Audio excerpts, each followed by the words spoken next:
record this though so we can have it for. That's a wonderful idea. I will do Oh, that. well. So, first off, let's talk about 5.1, joint and inverse variation. Now, there's two variations here. Joint is when one goes up, the other one goes up. So, on the test, I'm You're breaking up, Mr. Towell. What's up? Mr. Tobel, we didn't hear that whole last part. You said you were like. Keep breaking up. Okay, so my internet sucks. Hopefully hopefully it works out later.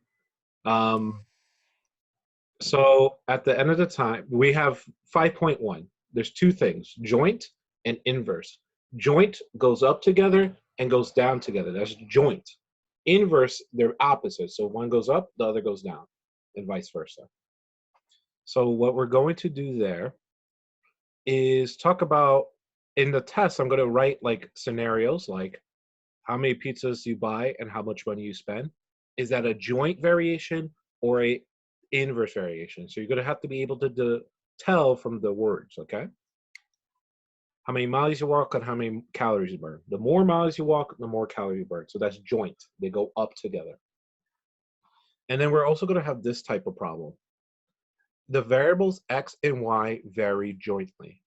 So what does jointly look like? Y equals A is what we call the scale factor or a multiplier or a ratio times x.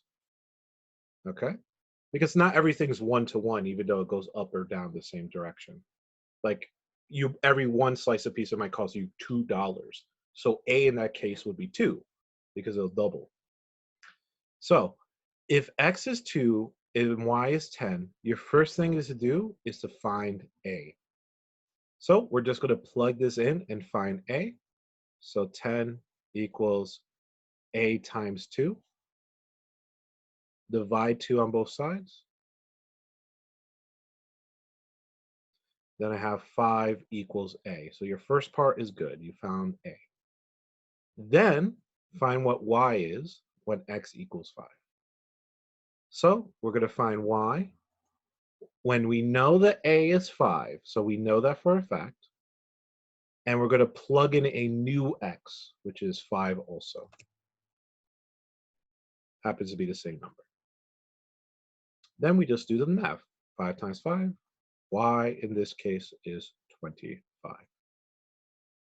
Very straightforward, but you do need to remember this part right here. You do need to remember this part is for joint. Are we going to have y equals ax on the test? Like on As our of right now, no. But if I do post a reference sheet, they'll be posted. But as of right now, assume not. Now we're not having a reference sheet? Assume not. Maybe I will. Oh, because you said before that we are. For this test? Yeah. You said just like the last test, I'll send out a reference sheet that you could use on the test. Then if I do make a reference sheet, well, I'm going to make a reference sheet if I did say it. So then yes, this will be on the reference sheet. So also, is this our last test, or we're having one more after this? If we're going to have one more test, it's going to be a much smaller one, like a quiz maybe. But just due to the nature, maybe we'll get one more test. But wait, so is our like test that we're doing now? It's counted like half. So is it like a quiz grade every test we're getting? Like when it comes to like grades.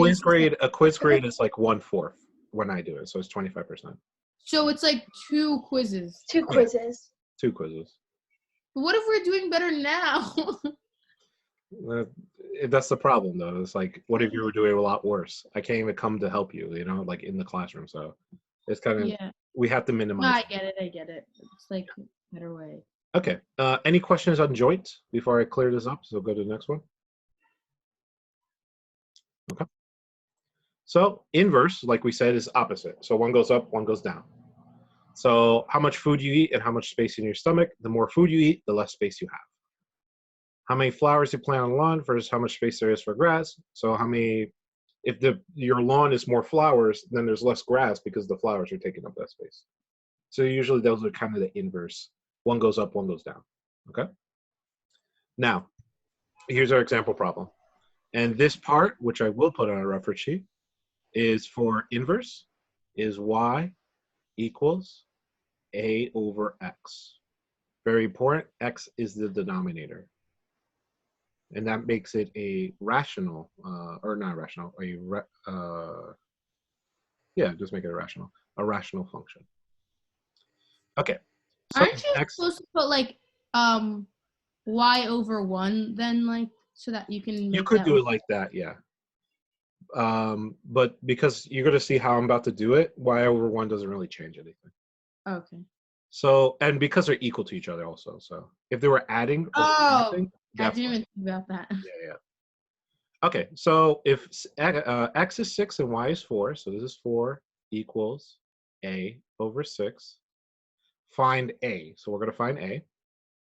So 4 times 6. So that's because this is divided by 6, so we got to times by 6. So 4 times 6 is 24. So 24 is my a. Then, after I find a, find y when x is 8. So y equals, remember, it's inverse. So it's 24, a is on top, your x is on the bottom, 8. So here you just do 24 divided by 8, y equals 3. And if you're ever unsure, look at this. Your x was 6, and it turned into 3. Your y was, I'm sorry, yeah, your x was 6, and it was turned into 8. Your y was 4, and it turned into 3. So while x got bigger, y got smaller. So you kind of know, like, you did it right in that sense. Okay. Any questions on inverses? All right. Let's see what's next. Okay, so now we're going to get to the math stuff. Okay. So 5.1a. So part A, we're going to simplify this as best as possible. Now let's first look at the things outside the parentheses. So 4x to the 4th and 2x to the 3rd. When things are multiplied, they're loosely together. When things are added and subtracted, they're locked in together. Because this is loosely together, I could treat the 4 and the 2 as separate things, and I could treat the x over 4 and the x to the 4 and x to the 3 as separate things. So first, I want to reduce 4 over 2. The best way I can reduce 4 over 2 is divide 2 on top and bottom. So that becomes 2 over 1. X to the 4th over x to the 3. This is a chapter 3 or 2 skill where we take and subtract the exponents. When you divide with the same base and they have exponents, you subtract it. So 4 minus 3 is x to the 1 power. I don't have to show 1 power, so I just leave it as x. Okay, let's go to the next one. X plus 3, x plus 2. Well, x plus 3 and x plus 2, they're locked in together. So I can't treat the x's separately. And those are different numbers, 3 and 2. So I'm not able to simplify them. They stay just as is. So x plus 3 and x plus 2. So they stay as is. I cannot simplify them. They're not connected in any way. They don't have any matching. There's nothing to factor. At that point, I'm done. The only thing to make this slightly more cleaner is you don't necessarily need that little 1 on the bottom. But if you left that 1, you would, yeah, 100% correct that. So that would be the final answer? That is the final answer here. What, Okay. Wouldn't the X be on the bottom? This X? Oh, never mind. Never mind. Yeah. Why can't you distribute the 2x? Like this one and this one? Or No. take this and put it here? Yeah. You could, but the thing is, we want it factored out in order to simplify it. So we rather have it this way instead of foiled out. Okay.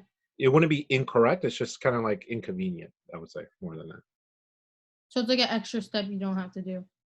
Yeah, or it's like it's already the way we want it to look because we're trying to simplify it, and it's as simple as possible. All right, next one. So straight off the bat, we have 3x plus 6 and x plus 2. There's a plus sign, so they're locked in. Right now, they don't look alike. But I want to give you a problem that you had nothing to do. So this one on top is 3x plus 6. I can look at the top as its own thing and say, there's something in common between both 3x and 6. Over here, there's nothing in common with x plus 3. Over here, there's nothing in common with x plus 2. So I can't do anything about that. But here, 3x plus 6 has something in common. And what they both have in common is 3. So what could I do? I could factor out the 3. I could factor out the 3. So again, this is a chapter 4 skill right here.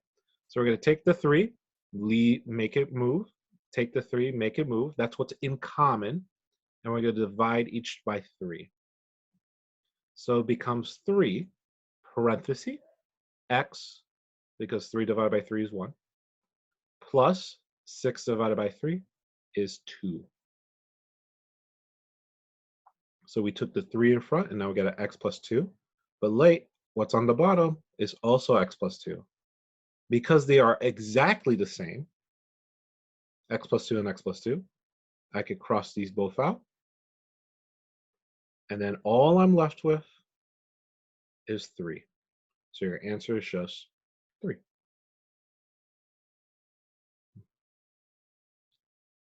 Okay. Any questions on factoring out stuff, like I just did over here? How do you know you have to factor out? That's the problem with this question. There's no guaranteed way to check. So you have to look at it and say, well, let's say I gave you this question, right?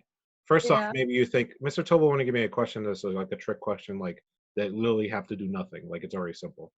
So then you gotta go look, well, I can't take anything from top and bottom, but then I have to look at the top by itself. And then I gotta look at the bottom by itself. The top, I can take something out. The bottom, I can't take anything out. Same over here. I look at x plus 3. I still check quickly, like, well, x and 3 have nothing in common. I can't do anything. No, so. Okay. Mr. Tobo. Sophia? Yeah, can you just go over that question again? How did you get x plus 2? Just so I know.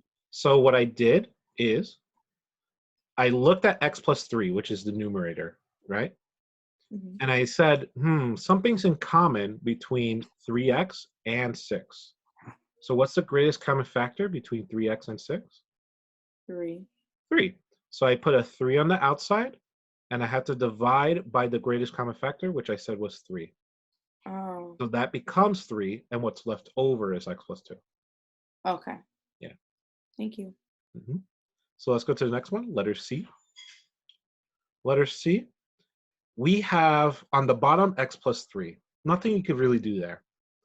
But on the top, we got x squared plus 5x plus 6. So that's a big hint when you see the x squared that, I got to do something to it. I got to factor it somehow. So we got to use our ABC factoring, if you remember, where A is 1, B is 5, and C is 6. And then we have to remember what adds to 6. No, I'm sorry. What adds to 5 and that multiplies to 6. So we make our 6 table here. Now let's get some factors of 6. Well, there's 1 and 6 and 2 and 3. 1 and 6 adds to 7, so that's not it. But 2 and 3 adds up to 5. Because 2 and 3 adds up to 5, we know that's the numbers I want. So I could rewrite this as x plus 2, x plus 3. Like I said, this chapter is difficult because it's using a lot of old skills all at the same time. So on the top, I could rewrite it what I just wrote here, which is x plus 2 and x plus 3. The bottom is just x plus 3. There doesn't seem any trick to it. I can't really simplify it. So I put. So can't you cross those both out and then you're just left with x You plus just 2? have x plus 2. Good, yeah. But I'm just saying, like, if you looked at the bottom by itself, there's nothing to do. But then, yes, when you look at the top and bottom at the same time, these guys are exactly the same. So all you're left with is x plus 2. Parentheses are not actually necessary. I just like to draw parentheses. So you could just write x plus 2, and you'll be 100% correct also. Okay. So that's the first types of questions for 5.4. Does anyone have any questions on 5.4?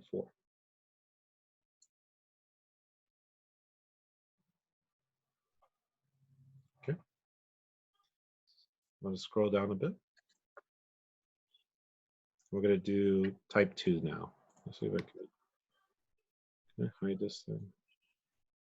There we go. We got a little bit more space now. Okay. I'm going to clear the page. So we're going to get to number 2.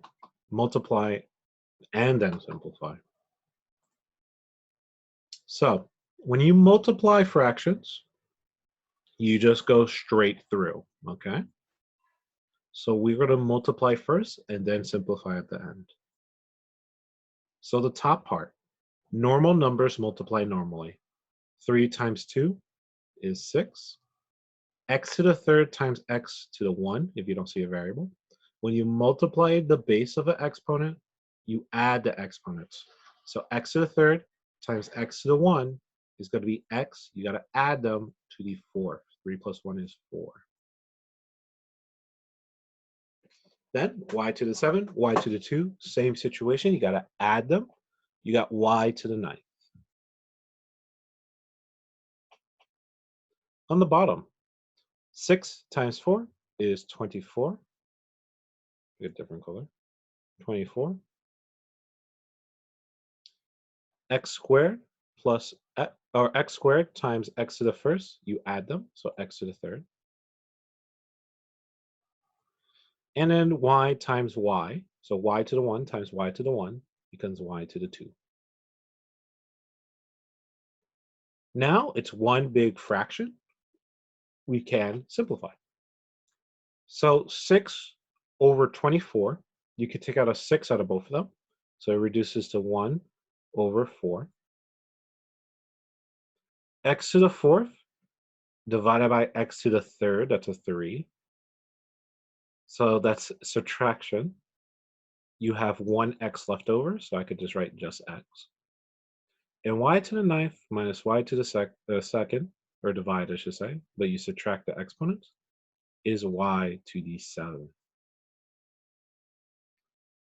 X's, got no one else to And you can just leave the top like that? Yeah. The only thing maybe you could do is just erase the 1 because it's not necessary. Oh, okay. X, nothing else to interact with. Y, nothing else to interact with. This 4, nothing else to interact with. We are done. I So feel like there's like a step that I would like think I'd have to do that I just don't have to. And then I'm gonna make a mistake. No, that's the thing with, like I said, I think this is difficult because there's no solid algorithm or steps to follow, right? You kind of have to like evaluate while you're doing it. Did I finish? And do I have to keep going? Yeah. That's the tough part. And then if you think you gotta keep going, you start making up stuff, which is not good. All right. So we're gonna go to the next one.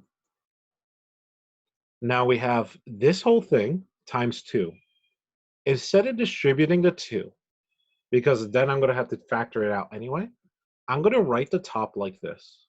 2 times x squared plus 3x plus 4. Why am I writing like that without distributing? Well, the fact of the matter is I'm going to have to factor this thing. I'm going to have to factor this x squared. So putting the 2 in it makes my life literally twice as hard because now I doubled the numbers. So instead of putting the 2, let's leave it at the outside. Because then when we simplify stuff, it's easy to see. So it's not a good idea to distribute in this one. You technically could, and you technically will still get the right answer, but it will make it a lot harder. The bottom is x plus 3, x plus 1. Same situation. You do not want to FOIL it.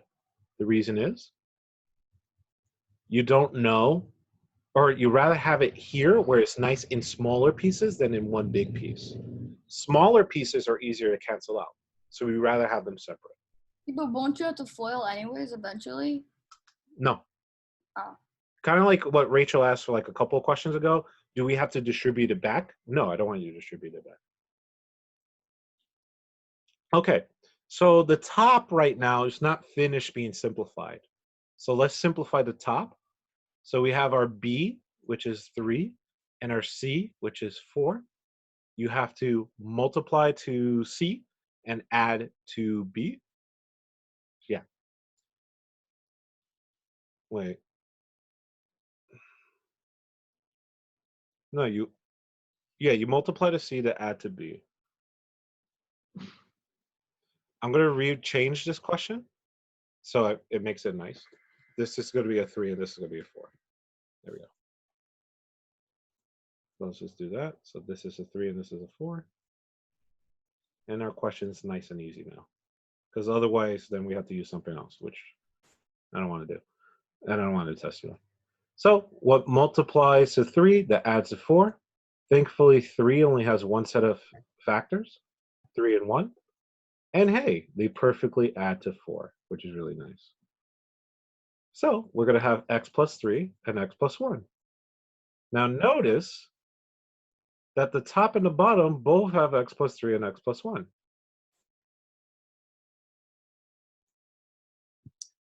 Because the So top you're left with 2. Good. Because you're going to cross out both the x plus 3 and the x plus 1, you're just left with the 2. Cross that out, cross that out. That's a lot of stuff. This is just 2. Yeah. There's a lot of stuff you got to do in it. That's why these questions are weird, difficult in their own way. Okay. That was type 2 stuff. Any questions on type 2 stuff? A 5.4. I like it better than type 1. Yeah, me too. Interesting. I think it's easier. That's interesting because I feel like it's just literally more than type 1. Yeah, but it's easier because like I feel like you just multiply straight through, so I feel like that's easier. I see. You got something to do for a fact, right? There's no like thinking. You just got to. Yeah, like for that, like for step 1, you actually have to think like, what do I need to do? I need to pull. Do I need to take out? Do I need to factor? Mm-hmm. Yeah, exactly. Okay, I like that's interesting then. All right, let's go to type 3 then. Divide. So divide is kind of like multiply, but opposite. So we're going to use something. So keep, change, flip. I think that's how they teach you in keep, change, flip in some grade. I don't know where, when they taught you about fractions. So the first one we're going to keep exactly the same. X plus 2 over x plus 3, x minus 1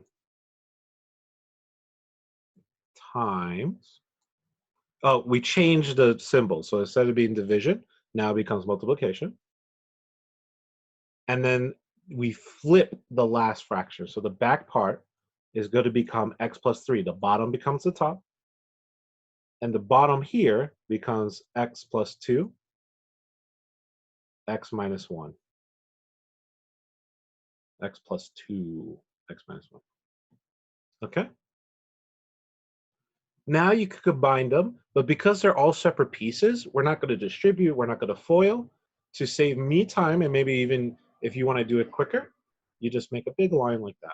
Because they're going to go right next to each other anyway. I guess you can't Can do you what I'm cross about to them do. out already? What's up? Yeah, Can you you can cross them some out, of them out? but I always suggest put them as one fraction before you start crossing things out. Okay. So I'm going to use my computer as an advantage and just move them next to each other like that. A little cheating right there, I guess. But then I can cross out anything in common. X plus 2 on top and bottom, they'll cross out. X plus 3 on top and bottom, cross out. Very important though, x minus 1, x minus 1 are both on the bottom. They do not cross out. Now, when you have nothing on one of these fraction lines, you put a 1 as this placeholder. So 1's on top. And you have x minus 1, x minus 1. Because they're exactly the same thing, you could write it as x minus 1 squared. Because they're exactly the same thing. So if you have two of exactly the same things being multiplied itself, it's x minus 1 squared. At that point, the 1 can't really simplify anything. And x minus 1 squared is the same self, unless you FOIL, but there's no point in FOILing. We're done. I have a question. Yeah, go ahead. Why do you put them like together? Because when you multiply you multiply straight through, right? So, Yeah. but these things are already in their own parentheses. There's no normal numbers. There's no variables to multiply. Like letter A, you had the like the numbers to actually match, so I rewrote it. Here, since they're literally always in their parentheses, I can't. They're not really multiplying. They're just going next to each other. So that's why I kind of just like literally moved it. Okay. Yeah, there's no math going on when you put them together in that sense. While here, let's say in A on the type 2, there was a lot of math going on. Okay. Okay. All right. That's 5.4. Any questions on that? All right, I'm going to scroll down. So add and subtracting. So I'm going to clear these drawings. Add and subtracting. Okay, so let's go to A. In order to add and subtract a fraction, you need to have the same denominator. Right here, though, in question A, they already have the same denominator. So we save a lot of time. And when you add and subtract, you only add the top. The denominator will be the same. So I can put a little equal sign here. So the denominator will be the same, which is 3. The top is x plus 5 plus 4. And we could combine like terms. 5 plus 4 is 9. So it's x plus 9 over 3. Very important, the 9 and the 3 cannot interact because that 9 is locked in with the x. So we just circle it and we are done. Okay, I don't want to see, I could imagine somebody might make the mistake. I don't want you guys to make the mistake. That's so easy. It was easy. I feel like I would make this harder on myself and think it's something else. Well, this was number 1. Let's go to B, okay? Now you have to wait when you have to find out what is in common. Yeah, I haven't schemed yet. That was a scheme-free question right there. Yes, I can tell. Okay, part B. The scheme begins. So Mr. here, Global, come on. here and here, the denominators do not match. So because they do not match, we want to make them match. And we're going to make them match to the least common multiple. This is my method, Mr. Tobel's method, to find the least common multiple. First off, I'm going to write both denominators in separate sides of the wall. So we got 10x and 5x squared. Then I'm going to factor out as much as possible on both sides. So 10 breaks down into 5 and 2. And then there's just one x over here. 5, it's already a prime number, so it's just 5. And it's x squared, so there's 2 x's, so x and x. Okay? Second part, I'm going to cross out what's in common between them. Because I don't want to re-add what's already in common. That'll make my number too big. So I'm going to cross out what's in common. So I see 2 5s on left and right, so I'll cross that out. And 1x. And I see a single x. Good, and I'm going to cross that out. Now, because everything in common has been removed, only unique pieces are left.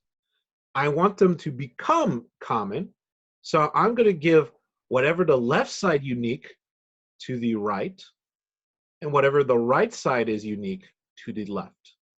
So we share the uniques. We cross out what's in common, and we share what's unique between each other. So we're going to multiply the left with the unique right. So 10x times x is 10. X to the 1 times x to the 1 is x to the second power. Over here, it's 5 x squared times 2. Normal numbers multiply normally. So this is 10x squared. They do match. It's very important that they match. Okay? Is this class mandatory? Yes. All right. Okay. Yeah. Now, with that in mind, because they match, and now we did it, when we multiply something to the right side, we have to multiply the top. So I'm going to have to multiply the top over here by 2. And on the left side, I multiply to x. So I got to multiply this left side by x. So this becomes 2x let's do it like this. 10x squared plus 22. 2 times 11 is 22. 10x squared. So now they match. The bottoms match. We can add straight through on the top. Only the top gets added or subtracted. So the top is 2x plus 22. They're not common terms, so you can't really condense them in any way. And on the bottom is 10x squared. At that point, I'm satisfied. You are done. Okay? There's technically more you could do to it, but I'll say this is good enough for me. Have a good day, Mr. T. Rafi, we're not done. You're Oh, done with this question. You're done with this question. You're not done with the whole thing. I thought you said that we're done. No. You're done with the question. I thought it ended 125. It's 130. Okay? My bad.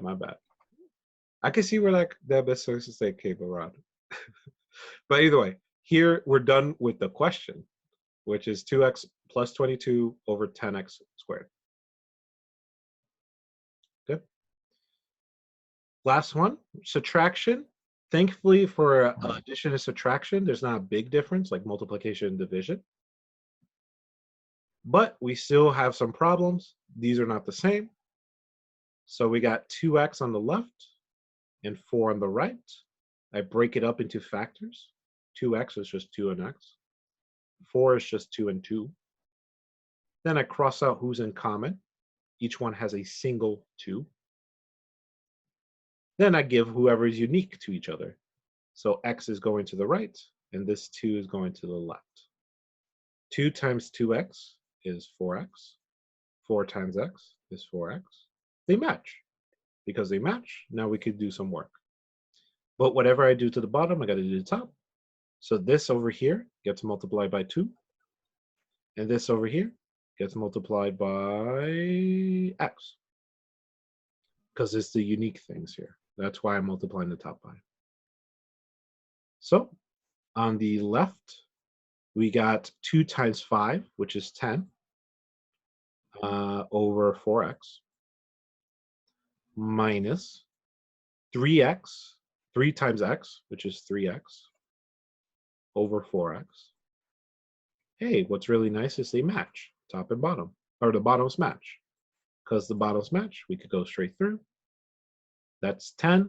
Remember, it's minus, so it's minus 3x, all over 4x. That looks nice. We box it off. We're happy to go.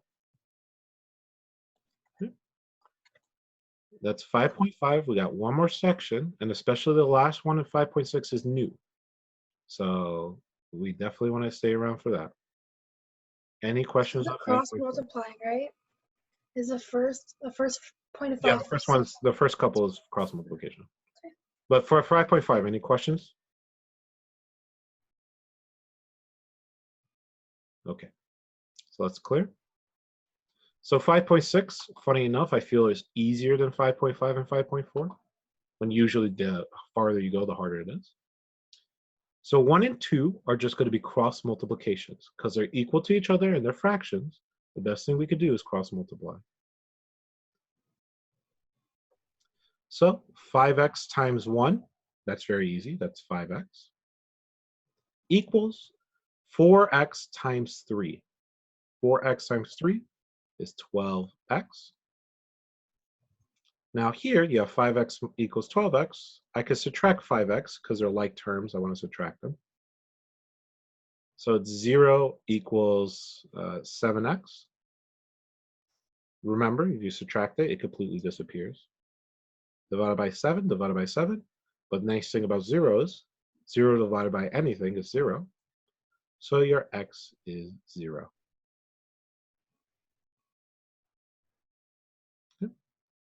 Very straightforward on that one. Why don't you just leave it as 7x? Because you want to know what x is, not what 7x is. Oh. Yeah. No. All right. Next one. Cross multiply again. So 8 times 2 plus x. In this one, x plus 2. In this one, you do want to FOIL. In this set, you do want to FOIL. The reason is because I'm looking for exact answer x. I'm solving for x, so that's why you're FOILing. When I'm just simplifying, sometimes FOILing is not the best move. And in this chapter, it won't be the best move. 4x times 3. I'm not very unique. I just did the same thing again, but 12x. Okay, so I'm going to distribute the 8 to here and here. So we got 8x plus 2 times 8 is 16 equals 12x. I distribute the 8 to the x and the 2.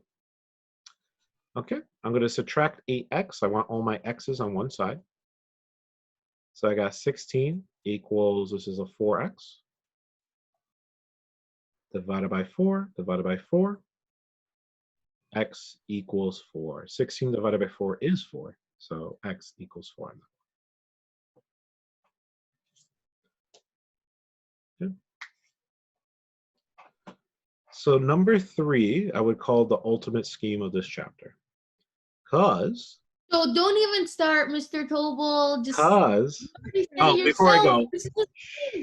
before I go, anyone has questions on 1 and 2? Okay. So number 3, we're adding and it's equal something. So what does that mean? Wait, shouldn't this be easy then if the top is already right? Isn't the x just 4? It gives us what it's equal to. Wait, where are you talking about? Number 3. 2 plus 3 equals 5. X plus 2 equals 6. Shouldn't it just be 4? Shouldn't that just be easy? No, because when you add a fraction, you don't add the denominators. Oh. All right, just listen to me, okay? All right, so you have a plus and an equal sign going at the same time. So what are we going to do? Well, the first thing we're going to do is take care of the plus. So I'm going to put a wall right here, and we're only taking care of the plus side, so the left side. So we're breaking it into 2 separate problems. So I want to do 2 over x plus 3 over 2. Now looking at that, I want to say, hey, I have to make common denominators. So we're going to follow the process as if you were adding a question in the same one over here. So x plus 2. It's kind of easy though, this one, because look, x only has x and 2 only has 2. They're completely unique. There's nothing in common. So I'm going to have to multiply 2 over here. I'm going to have to multiply x over here. That would make 2x. So what does that mean? Over here, I got to multiply a 2 over here, and I got to multiply a x over here. So I'm left with 4 over 2x plus 3x over 2x. Let's combine the tops because the bottom's equal. So we combine the tops. So it's 4 plus 3x over 2x. Now we just taken care of the left. Basically, this problem, it has 2 situations in it, right? You're doing the adding and the equal. Okay? So on the left, it's going to be 4 plus 3x over 2x equals 5 over 6. Now it goes back to our cross multiplication, which seems the more people like than the other ones. So cross multiply. Over here, it's going to be 6 times 4 plus 3x. On the right, it's going to be 5 times 2x. I'll write it separately as first. Like if you see right away, I'm just going to say, if you see that's going to be 10x, you could just write 10x. That's fine with me. You don't have to write this middle step right here. But I always recommend writing more stuff. 6 times 4, 6 times 3, 6 times 4 is 24. 6 times 3 is 18. X. So we want the x's on one side. I'm going to follow my own rule, and I say that always move the smaller x over. So I'm going to minus 10x here, minus 10x here. So it's 24 plus 8x, 18 minus 10 is 8, equals 0. We want to get the x by itself, so minus 24, minus 24. You could do it the other way, where you do minus 24 first, and then, or minus 10 later, it doesn't matter. Or you do minus 18 later. So you get 8x equals negative 24 divided by 8, divided by 8. X equals negative 3, 8, 16, 24, yeah. Okay. So these type of problems are basically two problems combined into one. The adding and subtracting situation, then the cross multiply equals situation. Okay.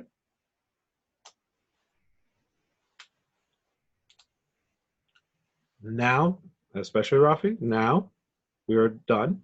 I had put the answers on the worksheet now after somebody asked for the answers. So you can always check back and try it yourself later. I'm going to post this I'm going to post this video on YouTube, so you can also use this as a reference. Okay. All right. So everyone's free to go. I'm going to stop recording, but I'm going to stay here to take any questions. Let me stop